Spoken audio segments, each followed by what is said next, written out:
Tell me your techniques.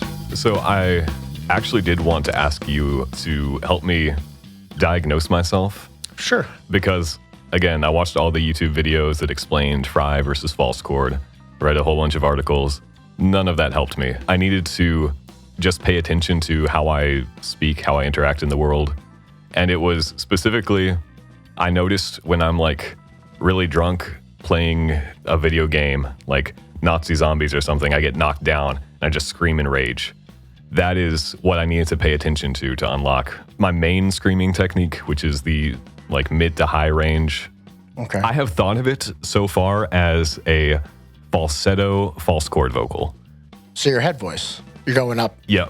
Okay. Head voice false chord, because again, what I know is the false chord, it's like this really meaty next to your vocal cords, not the actual chord, hence false chord. And it takes a lot of air for me to activate my harsh vocals. It's not like fry scream where you can do it at any volume. Yeah. And I initially practiced fry screaming, and it doesn't phase into this kind of screaming, whereas my false chord vocal does. But everyone I talk to usually says it sounds like fry screaming. Okay. So let's hear it. I'm curious. Fiercely call you, make me your mark. Yes, exotic landscapes, crooked and scarred. Hands like hands that got me on the walls. Inside out, striations on the bones. So, yeah, very right. It does sound like you're like up in your head. It's very heady, yeah. And that's where you feel it. So I feel the most tension in my chest. You could be blending head and like I was talking about earlier, because that's what it sounds like to me. It sounds like a blend of chest and head. Now, I'll also say the area I'm most at risk of hurting if I do the technique wrong is like right here in my throat. Okay. So if I get sloppy with technique, I'll blow out my voice right there. Okay. So you're kind of attacking like a Yeah, like the lower aspect of the soft palate. Yeah. Okay. I would say that's like a hybrid. And that's and that's honestly more and more, you know, you want to talk about fry and false chord. I feel like nobody, I mean, you can separate the two and you could isolate those techniques, but I feel like what you're doing is just blending it. It's almost like half and half, you know? Now, if you want to get that really high pitch, you're going to add, it's going to be a little bit more fry screamy, you know, if you want to get really high. But that, to me, sounded like, especially you said it was, where? Back like in the soft. Pain hits. If I do it wrong, then it's like sort of back of the throat. Yeah. Okay. By pain, do you mean like a burning sensation? It's, yeah, again, this is only if I do it wrong, if I'm lazy with it, or if I do it without warming up. Like just now, I haven't sung all day, so I feel a little bit of tingling at the very bottom of my soft palate. So what it could be, man, and I do this a lot, I have two different types of highs, right? When you're doing a chest high, like the it's just mouth shape. Yeah. It really, that's what it is. And that's when I want to do my like screeching goblin highs. I have practiced in the past, like pure fry, yeah. But usually, like that's way quieter than when I just did. Yeah. And so I'll do it purely with mouth shape. Yeah, so, and the more voice you add to it too, and what I mean by that is saying, for example, like, you can totally just do a pure, like, false chord, like, whoa, you're not really adding a whole lot of voice to that. But when I really start, like, the great fat sound, like, I'm adding boom, boom, boom. Like, I'm really... You feel the actual vocal cords in there. Yeah. Which, as long as you keep them separate, it's not a bad thing. Yeah. It gets risky once you start, like, how do I put this? If you, like, try to use your regular vocal cords the false vocal cords. It's been tricky. That's what, and honestly, like, it turns into yelling. Yeah. It pretty much, like, you got to be careful with that. Now, one thing I have 3 times now taught people how to scream, I just try to show people how to unlock that muscle, because I'm not a a voice teacher, and voice is like the hardest instrument to teach because unlike every other instrument, it's all hidden. Yeah. You can't see any of it. You can't point to it. But one thing that has been helpful for me, this is something I did see on a YouTube video. All screaming is pitched, and people forget that. I've said this a bunch on the podcast. I'm repeating myself, but all screaming is complex pitch, but it's pitched. It's like you can tune your drum kit. You can tune your snare to a note. Yeah. In the same way, every time you scream, you're screaming a note. And so what I suggest for people to make sure they're not screaming with poor technique is to start on a note, fade into a scream, and then fade back into the note. And if you can do that cleanly without changing the note, then you've probably got good screaming technique because you're keeping your vocal cords and your false chord or the fry element of your soft palate separate. Yeah. Like, are you saying like going from singing clean to screaming? Like, kind of like, is that, I'm sorry. I can give a demonstration. Okay, okay, yeah.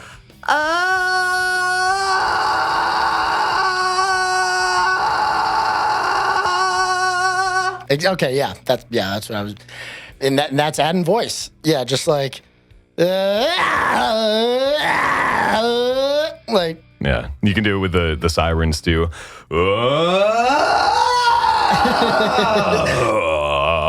That's such an, actually, I like that. That's like my go-to warm-up for screams too. Yeah, and that's what I've been focusing a lot on technique when warming up. Instead of doing like these obnoxiously long warm-ups for like an hour, it's almost like unneeded. Yeah. Like my coach he sent me an email like talking about some of that stuff. Just focus on your technique, the sounds you do, and make sure that's right. And then, sing a song or something like that with your cleans or something. Yeah. But yeah, I would say that your high is definitely like a hybrid. Okay.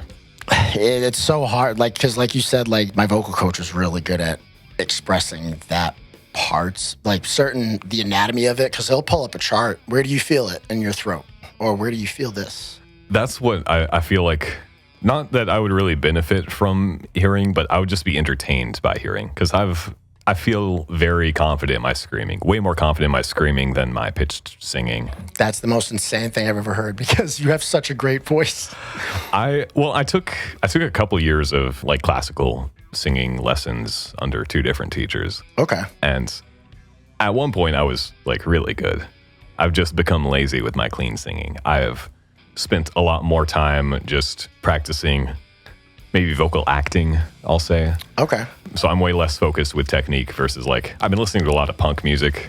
Nice. I've been listening to, meaning the past 4 years, punk music is really my number one thing. There's not a lot of good punk music, but the good punk music is the best music of all time. Oh, dude, I mean, I fucking love going back and listening to like Gorilla Biscuits and Bad Brains. Bad Brains, Dead Kennedys, Yep. OGs. Dead Kennedys were like way too talented for the kind of music they did, which is perfect.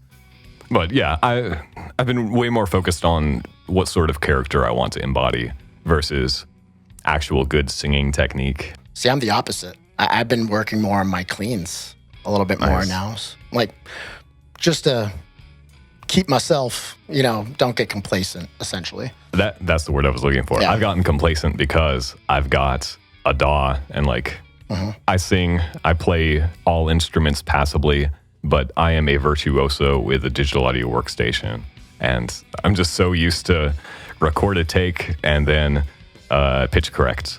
Oh, yeah. It's like, yeah, I was flat here, raise that. I was sharp here, lower that. And it's so easy to make myself sound great that I've just not really become as precise with specifically my clean singing, especially pitch. I'm like really self-conscious about my sense of pitch. I'm happy with my ability to deliver. I can say the words I wrote and I can mean them and I can express the meaning. That doesn't mean I'm going to be on key when I sing it. Yeah. Yeah. The message is being portrayed or expressed. I've purposefully not taught myself how to auto-tune in Logic because I want to challenge myself to get it right when I'm recording it, or at least get the best take that I can, which again ties into that sort of perfectionism that I try to embody, or that I always find myself falling into. I don't like to use pitch correction like I guess for recording that's different, but like I see some people doing it live and I'm just like, this is going to be a producer brain because a lot of people don't know the difference between autotune and pitch correction. oh yeah, well yeah, autotune, yeah. Autotune cannot make a bad singer sound good. Autotune corrects you to the nearest pitch, which if you don't know how to hit a pitch, it's going to correct you to the wrong pitch. It's going to sound obviously wrong. Like the both brilliant and dangerous part about Logic, although I've heard people diss Logic's pitch correction function, which understandable. I hate it, but I use it. Melodyne is the brand name. Okay. If you hear people talk about Melodyne, this is what people are talking about, where you take one note and you can manually go up or down. Oh. And as a producer, this is incredible. Anyone who is skeptical, just rub your face in cold water and rethink your opinions. Because you can get the most convincing emotional take out of a singer. Yeah. Something with a very real sort of grit to it, but maybe they're slightly flat when they sing that note. Yeah. And so you've got the choice between a beautifully emotional but slightly off-key take or a million on-key but lackluster takes. I'm going to go for the intense off-key take every time. And you want it to be on-key, just go in, raise the pitch slightly. Which I'm sure you had to do a lot during that recording. I mean, I don't know. I will say I do this religiously with harmony vocals. Lead, I will be very deliberate. I will actually listen to the note. Does it sound off-key? Is there a bend that I want to preserve? This is my main gripe with any producer. If you do anything mindlessly, again, splash your face in cold water, rethink your life. Just do things with a purpose. Be better. If you're just doing it for the sake of, the radio told me everything needs to be perfectly on key.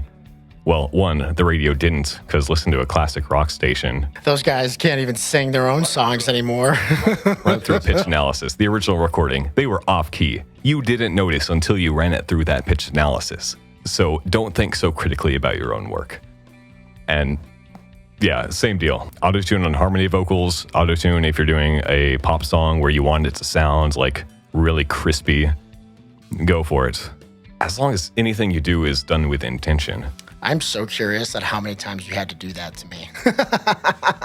To be specific, the harmony vocals, the doubles, I was very picky. I would adjust the rate of vibrato or the type of bends because I want that to sound not noticeable. I want it to sound like you're just hearing the overtones of the lead vocal. Yeah. The lead vocal, though, I'll listen critically and I'll think, okay, would this sound better if it was quantized into a scale, or does that add to it?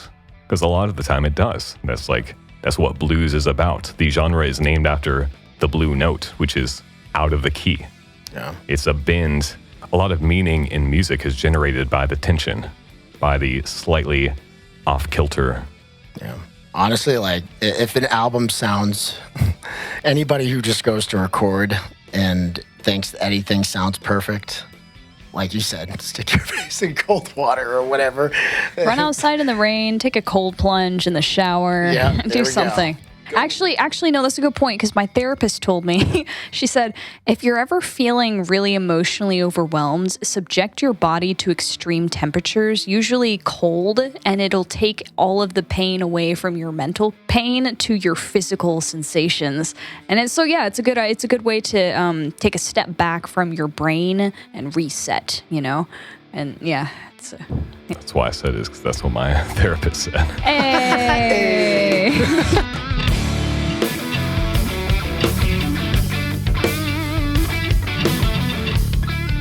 One thing you were reminding me of is, it's a general principle I've settled into. It's as above, so below.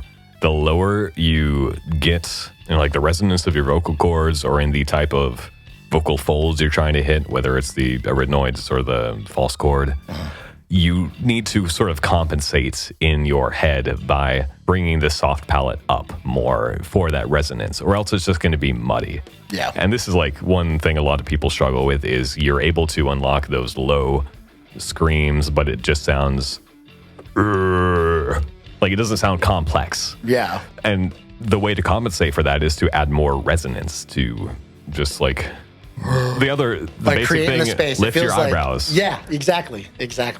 More space. The lower you go, the higher up you need to go. And I know this very well, being just my clean vocals are like bass, baritone.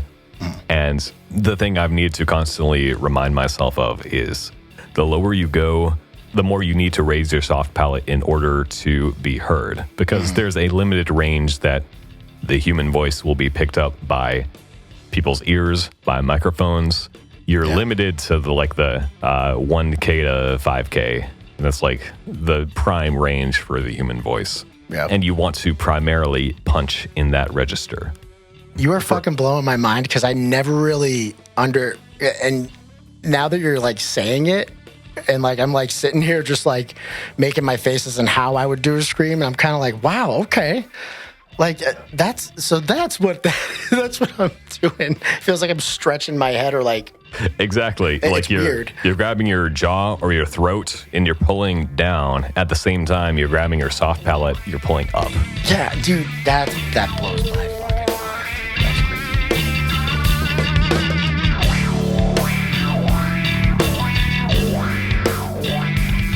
The entire skull to throat apparatus plays a role in shaping the pitch. Yeah. Yeah. Like I learned, this was like revolutionary for me. My second vocal teacher told me that like you pull in your jaw for high notes, out your jaw for low notes. And that extends between clean pitch singing and scream vocals. I was just trying it here. I was just trying what he was saying and kind of just like. There was a YouTube voice teacher that I watched that like this was another step of unlocking more moves. I think of singing very much in a World of Warcraft, like you reach level 15, you unlock a new skill set. Yeah. And so one day I unlocked a new skill set because someone told me that when you do vocal runs, you want to lead with your chin. And so the goal is to find the place that your chin goes for the vocal run. And like, that's where you start. It's like that's interesting. The finger on your violin. You can go out, you can go in. And yeah, that like clicked vocal runs for me. I just did not get into it. I love that you bring that up. I hate to use her as an example, but I've seen videos of Ariana Grande singing, and she's an incredible singer. Is, but she's always really utilizing her lower jaw. Like if you see her sing, she's like very like. Sorry for the viewer or for the listeners, you can't see what I'm doing, but she moves her jaw a lot when she sings, and I was always curious, why does she do that? And that explains it, Mm-hmm. It's like a smile too. Like when I do highs, it's like and like it's like a smile. Like when you sing, smile, right? Because it's bright. And adding teeth in it makes it a little bit brighter. This is like really funny to me is every vocal teacher has a different, really bizarre way to describe this. Yeah. My first vocal teacher told me, imagine you're swallowing an egg. Like, okay. Like a python? Yeah. Well, they're describing how to raise your soft palate. The second vocal teacher told me, imagine someone like takes 2 chopsticks, shoves them up your nose, and like pries your entire face up. Oh, okay. I see what you're saying. Yeah. Okay. Yeah, and just like imagine the structure of the mouth. I don't know if our listeners at home have taken any sort of anatomy classes, but you've got your hard palate in the front of your mouth. Mm-hmm. And once you get about halfway, it shifts into the soft palate, which is all rubbery. There's not a bone there. It's just pure flesh. And what you want to do is take that flesh and pull it up. And if you smile really wide, it achieves that effect. If you swallow an egg, it achieves that effect. If you shove chopsticks up your nose, I guess it achieves that effect. But you want to take this like fleshy part of the top of your mouth and the back half of your mouth and just like pull that as far up as you can, because that's how you round it out. You want to get the cathedral type acoustics in your head. Yeah, that's a big one. I like to describe it as in preparation of a yawn or a burp. That's kind of how I'm envisioning it. Yeah. Especially for lows. Yeah. Halfway through a yawn. Or, you know, how I was like for lows, like Louis Armstrong, dropping your retinoids. Actual, these are muscles in your vocal cords, vocal folds.